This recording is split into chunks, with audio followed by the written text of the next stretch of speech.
I love you too. Thank you, bro. What's up, y'all? My name is Gabe P. Founder, CEO, all that good stuff of On the Radar. To give you guys a little bit of like context to what we've been doing. So this is a playbook series that we did with PUMA, PUMA Suede. And what we're doing is we're going to different schools in the towns because we're all from New York.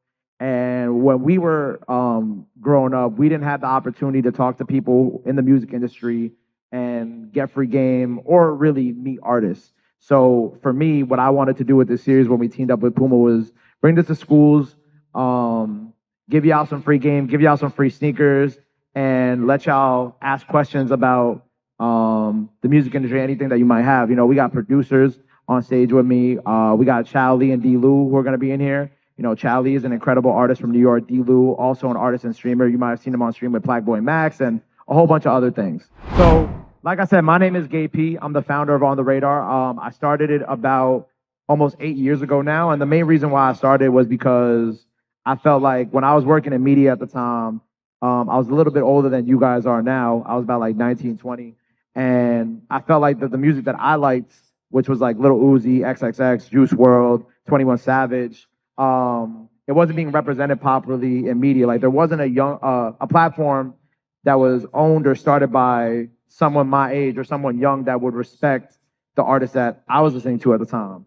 And so that's how On the Radar was created. We started off by interviewing like local artists from New York and local SoundCloud rappers, up and coming rappers, and then eventually it evolved from this platform of just me doing up and coming artists to legacy artists, artists that your parents have listened to, artists that you may not even know from around the world.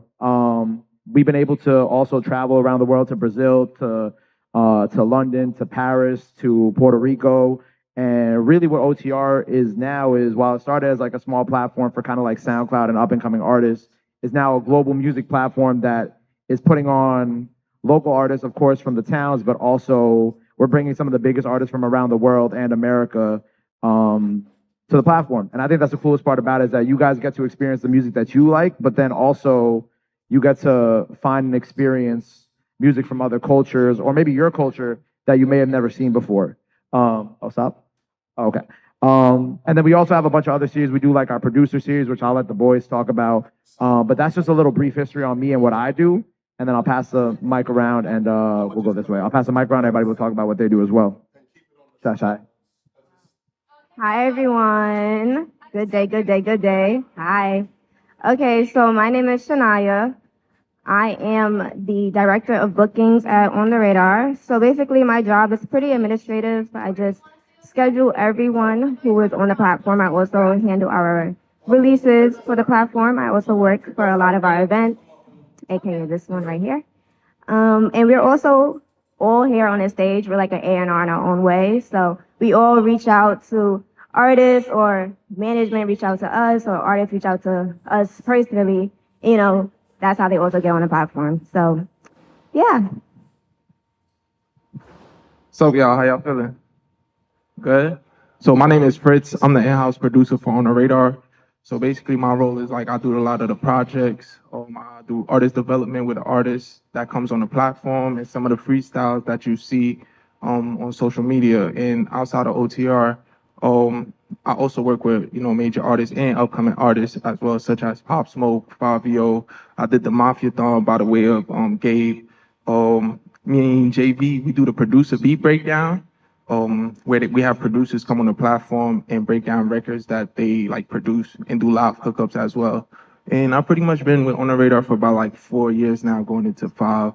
I came in by the way of John, which is also my manager, and it helps me handle my business side and get me like opportunities and placements and stuff like that too. So if you're an artist or producer and you got questions, feel free to ask me or JV, stuff like that. We'll answer your questions.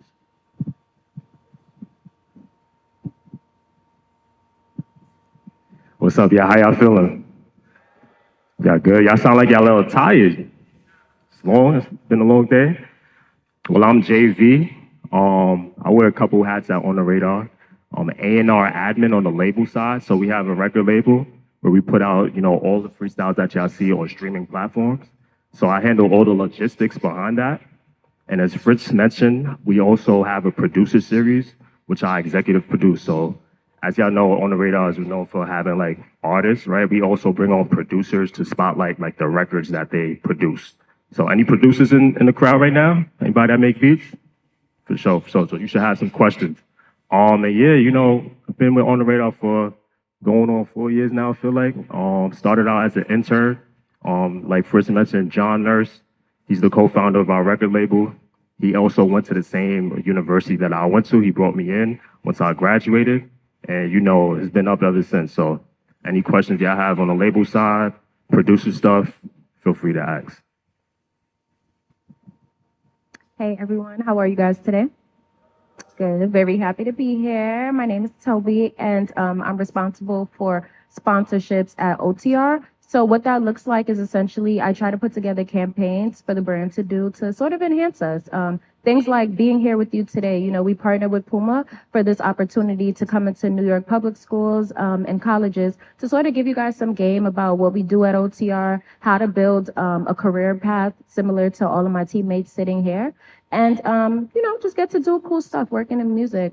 We had the opportunity to do things like Rolling Loud, Mafiathon, work with brands like Wingstop and Go to London. You know, the opportunities are endless. So I came here today to share with you all to take advantage of every opportunity that you have. You never know where it might land you. Network with people no matter where you go. I met my boss like 4 or so years ago through a colleague. And, you know, since then, things have changed for me for my career. So I always say, shake hands with people, no matter if they're the janitor or if they're your principal, and just, you know, take advantage of every opportunity that life gives you.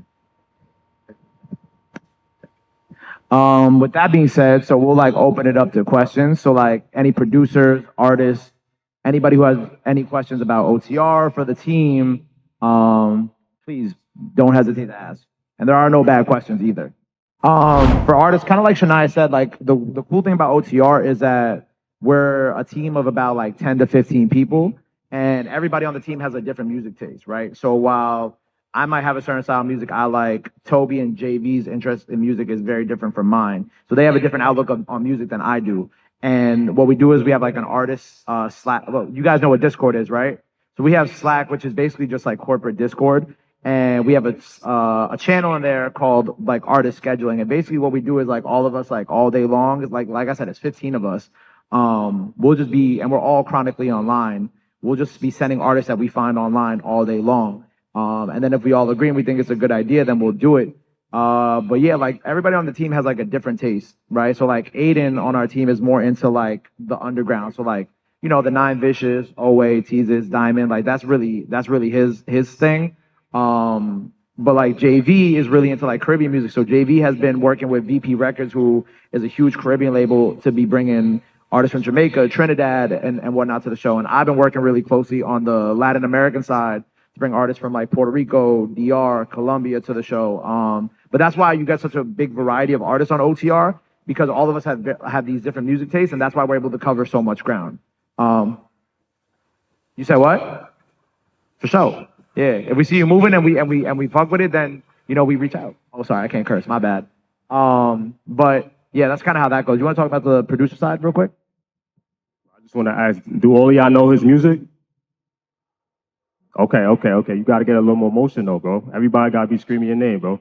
But for the producers, I think it's kind of the same thing. Like, we're all on the ground. We see everything. Instagram, TikTok, like we see it all. So you want to kind of really put your stuff out there. For the producers, a lot of producers like to be behind the scenes, but we're kind of trying to change that narrative, trying to urge them to really, you know, be more in the spotlight, and just not be shy about your music.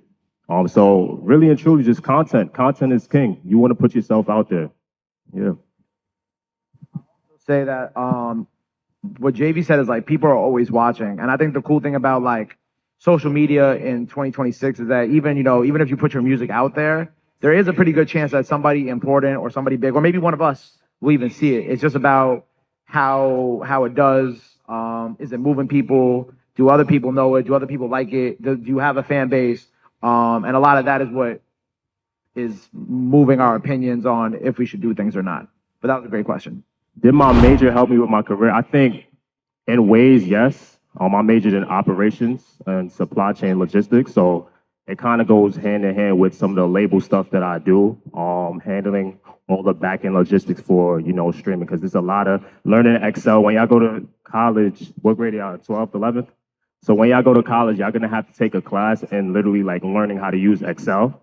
So literally Google Sheets, learn how to use a spreadsheet is very vital because it teaches you the foundation of how like businesses really organize all of their assets and their metadata and their data overall. So yeah, I would say in some ways it did prepare me, but obviously like a lot of stuff is really learned through experience. So yeah, for sure. Okay, so I just want to add to that question because I'm currently in college. I graduate next week, actually. But thank you.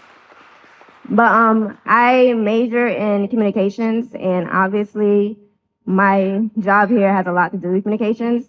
And a lot of people like to downplay communications. They think it's like a, whack major. But honestly, you can go into so many realms with that degree. So don't let anybody try to intimidate you or tell you like communications is not it. Like, what are you gonna do with communications? Like, be a nurse or something. Like, no. Like, I work for On the Radar, and I work for a very great company with having a communications degree. So yes, I think it definitely does play with my. Great question. I didn't at first. I always knew that I wanted to do something in music, but I didn't know what. I played 5 instruments growing up. I was in choir. I did kind of like everything you could do in music in like a public school. And I just didn't know where to go. I really wanted to find a school or a college where I could study music production, but it just didn't work out that way. But what I was really good at was social media and like marketing. So I went to school for business at first, at St. John's University in Queens. And I dropped out of the business program, funny enough, within my first month of school because I just wasn't good at math. Like I wasn't just doing well in the classes. And I switched to comm just kind of like on a whim, kind of like what Shania said. And everybody, and my business professor or my business advisor was like, well, you'll never make any money. And I was like, okay, I'm gonna figure it out though. And basically what I did was I had joined the radio station on campus and I was just doing my radio show over and over and over again. We had built a fan base on SoundCloud. We had reached like 400,000 SoundCloud listeners in like the first year, which is really good back then. And at some point, Angie Martinez, who was like one of the goats of New York City radio, came to my college campus. And since I had such a rapport with interviewing artists already on the campus and bringing artists to the school, they were like, oh, do you want to do this interview? And then from that interview, Angie literally like picked me up out of the school and brought me into the radio station at Power 105.1. And that was almost 10 years ago now, when she did that. I was only 19. So I was still a kid when I started interning there. And then I just interned there throughout my college career, started on the radar as soon as I graduated college. And then I worked for the station until 2021 before I started doing On the Radar full time as like my full and only job. So I didn't always know that it was going to work out, but I'm a firm believer that if you want something in life and you continue to work at it and you find something in that niche that you could connect to and you keep working and you build and you put your 10,000 hours in, you will get the result, or there will be a door that will open for you. You just have to be ready to accept that and walk through that door. So yeah, I didn't know, but I knew that we were always going to do something in music, and it worked out, lucky enough. Great question. That's a great question. That's a great question. It was funny. We were actually just talking about this the other day. Like one of the greatest conflicts, because, Toby, like Toby mentioned, she works with a lot of brands, and there's like, On the Radar is a huge opportunity for a lot of brands to be seen, such as PUMA. And, there's a lot of brands that want to work with us, a lot of people that want to work with us, a lot of people that want to throw money our way to do things with them. But the one thing that I've learned over the years is like not all money is good money, right? And it's okay to say no to a bag if it means that it doesn't sit with your moral compass or sit with your spirit, or sit with how you want to move with your brand, right? Because this is an independently funded company. Nobody owns this company but me, right? So a lot of my money just goes back into the company. And while, if a brand wants to throw money at us and it just doesn't sit right with my spirit on what they want to do or what we'll have to do for the money, I just won't do it. Which some people might be like, oh, nah, take the bag. But sometimes the bag is actually would hurt you more than it would actually help you. And I think that's the one thing that I'm 29 now. When I started On the Radar when I was 22, I really had to, and it started blowing up when I was like 25. I really had to struggle with, because everybody was wanted to throw money at us, like brands, and not all of them sat with my spirit. And I just felt like there's certain things that, even certain types of music that are out there as well that people want us to promote that don't sit right with my spirit to put on the platform. So you always have to, as you grow and as you build your brand as an artist, a producer, as an entrepreneur, whatever, you have to be able to have you have to have a moral compass and a moral code, and you have to stick by that. Otherwise, this industry will eat you up, and you'll lose your love for it, which is something that I never wanted to do. Does that answer your question? Amazing. Where does music come from? So my love for music, so I come from a very musical family. My mom played a bunch of instruments, so did my dad, and then obviously I played a bunch of instruments, but really I come from like a very traditional Puerto Rican household, so I grew up every Saturday morning with my mom playing salsa music, waking me up. So I would say like my love for music really comes from my parents, and like the neighborhood that I lived in, what was so cool about it at the time was that like it was a very diverse neighborhood. So like a lot of the kids I grew up with were Jamaican or Trini or Haitian, and so while I grew up listening to Spanish music, they were the ones who really introduced me to reggae and dancehall, and I think that's why I've been able to develop such an appreciation for other cultures' music. Was because of the environment I grew up in with my parents and with the other people. Like my parents introduced me to hip hop, salsa, reggaeton, rock. So I grew up in a very musically diverse household, which is why with On the Radar, I always try to promote as many different types of music as possible because, you know, I want everybody to feel like there's something from On the Radar that they can see in them. You know what I'm saying? Whatever your culture is, whatever it is, like I hope that there's somebody who's been on OTR that's represented you and your interests and that you can see yourself in them as well too. So yeah. Can we make some noise for Chow Lee and D Lou real quick?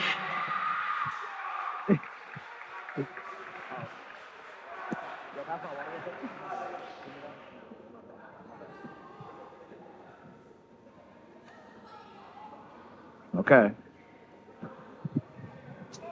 One more time, make some noise for my brothers real quick. So, I want y'all to know that actually they did not plan this. They just showed up and like the Spider-Man meme, they just picked the same outfit. But so, like I said, so a big part of the Playbook series for us is me bringing artists to these schools with y'all as artists, producers, entrepreneurs, or whatever you guys want to be in life. And give you guys some like real game. Chow and D Lou have both been friends of mine for some time now. I've watched them grow from literally the very beginning. And so how many people here are artists? Any artists in the crowd? Okay, we got a couple, right? So I guess to start it off with you two, right? At the beginning of your careers, and kind of looking back at where y'all started at, what were some of like the pivotal things that you wish that you know now that you wish you knew back then? And I'll start over. Save your money. Save your money? Save your money. And invest in yourself a little bit more. Oh yeah, you know, if you're an artist, right, you should if you got some money, run into some money, invest in yourself, you know, get a studio, you know what I'm saying? So you don't gotta keep paying these people, learn how to record yourself, study the game and everything. You know what I'm saying? It's gonna work out in the long run. Just do it. Like, it's never, like, everybody be waiting for the right time to do something. It's never gonna be the right time. Just do it right now. If you got a song you wanna drop it. If you got content you wanna do it. It's never gonna be the right time. D Lou, you're more on the streaming side now too, you know what I'm saying, as well as music. And then Chow, obviously you're on the music side, but you've also streamed. For you guys, what has been like the moment in both of y'all's careers? Have y'all had like a I made it moment? And if there was an I made it moment, what do you feel like that was? Wiz Khalifa told me he loved Sex Drive. That was my moment right there. I was at Rolling Loud. It was like, Wiz Khalifa was like, yo, I was just bumping that. I'm like, yes, okay, yeah, I did this. And when the first time me and Cass did Rolling Loud, our first Rolling Loud, that was like, what, 2023? It would be that. I don't feel like I'm ever gonna have like a I made it moment. Cause like I'm always like pushing myself. You know what I'm saying? I'm always pushing myself. So it's like I'm never gonna be like, yeah, I made it. Like, you know what I'm saying? Cause there's always more I could do. For sure. There's always more you could do. Okay. So when you was on stage with Cardi, that wasn't your moment right there? All right. He was literally on stage with Playboy Cardi like 2 weeks ago, having a time. But like, where you guys are at in your careers right now, right? And with the intersection of like, do we have any streamers in here? Anybody be streaming? Kind of, sort of? Eh? Yeah? So where do you see the future, or at least your future, intersecting with music and streaming? And D Lou, I'll let you start because you're already in the streaming world as is right now. So you kind of have like a front seat for how everything is moving. Well, it's like with streaming, it's like it's just your everyday life. So it's like whatever you're doing, like you could be making clothes and stream. You could be making music and streaming. You could play basketball and stream. Like it's just your life. Like you know what I'm saying? It's your own channel, TV channel. Yeah. Oh, of course, yeah. Like he said, you know, we could go to the studio right now. You could watch me make this song on stream. We could it's just like more accessible to the artists and shit like that. My fault, stuff like that. And then, you know, yeah, go hand in hand. We could do a stream right now and make a song. Yeah, so yeah, it's actually important. It's a beautiful thing. I'm glad that it's going on. I actually want to get more in tune with the streaming thing of yours. So maybe we should do that. Yeah. With that, I'm gonna open up the questions to y'all. If y'all got any questions for Lou, Chow? I know we got the OG Slizzy fam right here. I don't know if you got any questions for the boys, but do we have any questions for my guys? What made me become a streamer? So I didn't really choose to stream. Like it chose me. So like you know, the door opened, and I took the opportunity. Am I still cool with Max? And now we beefing. It's big beef.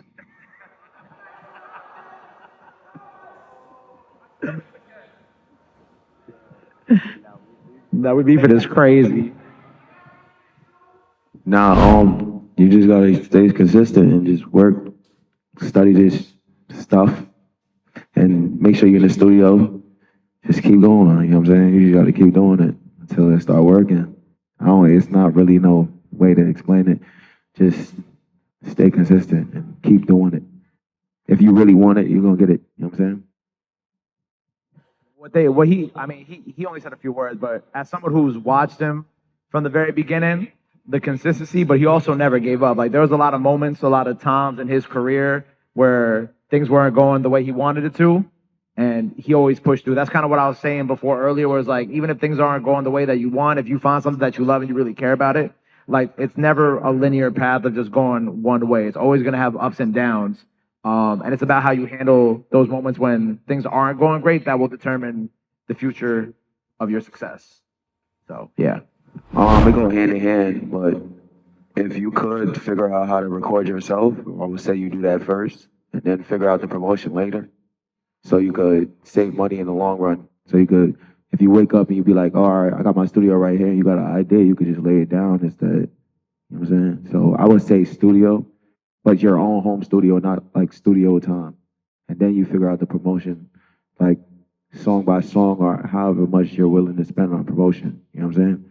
So figure out the foundation first, then, the promotion comes later, and then you figure that out. It's all about the rollout, for sure. Oh, when A Boogie brought me out at Madison Square Garden, facts. That was fire. Madison Square Garden was OD. I would say that. And Rolling Loud, of course.